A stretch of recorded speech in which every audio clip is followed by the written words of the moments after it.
عید کے لیے ہم گاؤں جاتے تھے۔ ہم لاہور سے اپنے گاؤں پنڈ دادن خان عید کرنے آتے تھے۔ میری خالہ ہمیشہ عید اپنے گاؤں میں ہی کرتی تھی۔ ہم دن کو تقریباً 12 بجے وہاں سے نکلے ساری فیملی، اور تقریباً 4 بجے عصر کے ٹائم اپنے گاؤں پہنچ گئے۔ آج 29واں روزہ تھا، اور آتے ہی ہم نے فٹافٹ میں نے اور میری جیٹھانی نے گھر کی صفائی کی۔ چھوٹا سا اس سسرال میں گھر تھا 2 کمروں کا، تو ہم نے آتے ہی صفائی کار کے ساتھ ہی افطاری بنانا شروع کر دی۔ افطاری خالہ نے کہا کہ سمپل ہی بنانا۔ ہم نے پکوڑے، چاٹ اور شربت ہی بنایا اور ساتھ دال بنا لی۔ جیسے جیسے افطاری کا ٹائم نزدیک آ رہا تھا، خالہ کا موڈ آف ہو رہا تھا۔ میں ان کے موڈ کو نہ سمجھ سکی۔ میرا سسرال کے ساتھ ہی میرا مائکا تھا، لیکن میں ڈر کے مارے امی کو ملنے تک نہ گئی۔ شام ہوئی، دسترخوان لگایا، ہم نے افطاری کی۔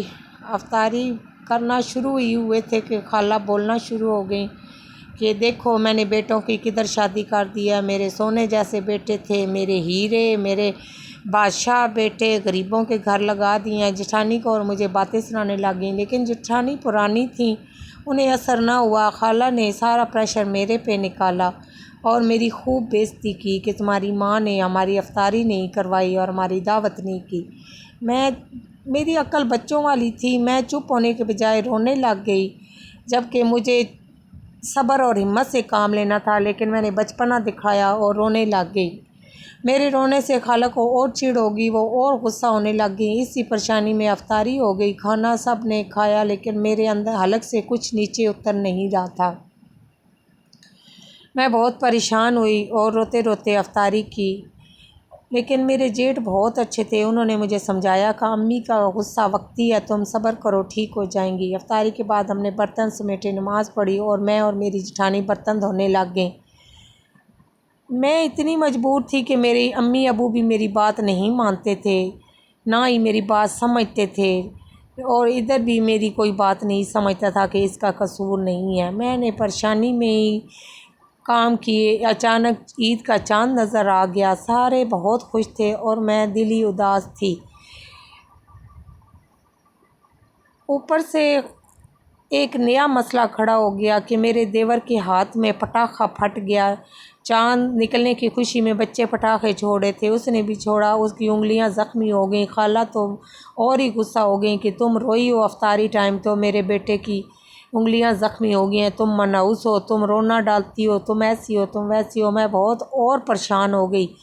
اسی دوران رات کے 10 بج گئے، تو میں نے اور میری جیٹھانی نے مجھے سمجھایا کہ صبر کرو، کچھ نہیں ہوتا، ان کی عادت ہے بولنا، مجھے تو 10 سال ہو گیا ان کی یہ باتیں سنتے ہوئے، تم بھی صبر کرو۔ ہم دونوں کام میں لگ گئیں۔ میں نے اور میری جیٹھانی نے سارے لڑکیوں کے کپڑے استری کیے، ساس کے، اور پھر کھیر جیٹھانی بنانے لگ گئی۔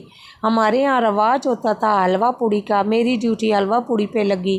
میں نے حلوے کی اور پوڑیوں کی تیاری کر دی۔ تقریباً رات کے 2 بج گئے۔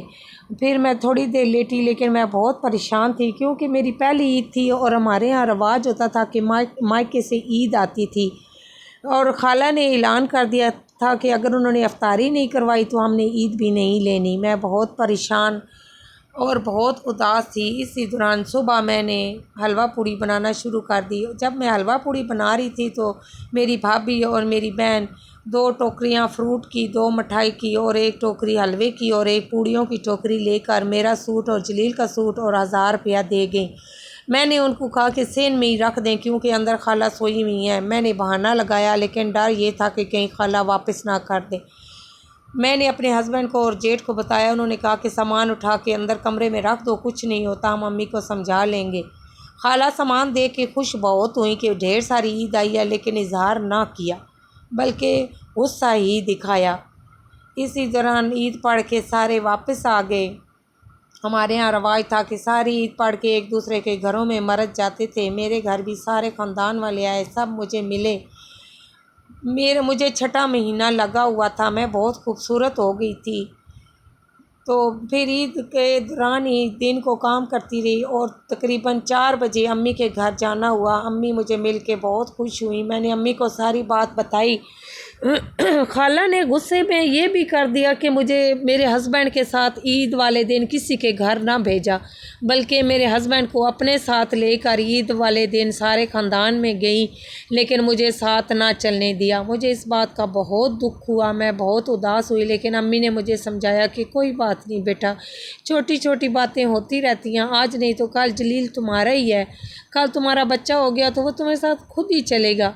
میں بچی تھی، سمجھ جاتی تھی، میں نے کہا ٹھیک ہے امی۔ واپس آ گئی شام کو اپنے گھر، سارا دن جلیل کو دیکھتی رہی، ہمیں موقع نہ ملا ایک دوسرے سے بات کرنے کو۔ شام کے ٹائم جب میں گھر آئی وہ اکیلے تھے، میں بہت خوش ہوئی، میں ان کے پاس بیٹھ گئی، تھوڑی دیر ہی بیٹھی تھی کہ ابھی بات ہی شروع ہوئی ہے تو میری نند آ گئی، ہم بات بھی نہ کر سکے، عید گزر گئی۔ 2-3 دنوں کے بعد ہم لاہور واپس آ گئے۔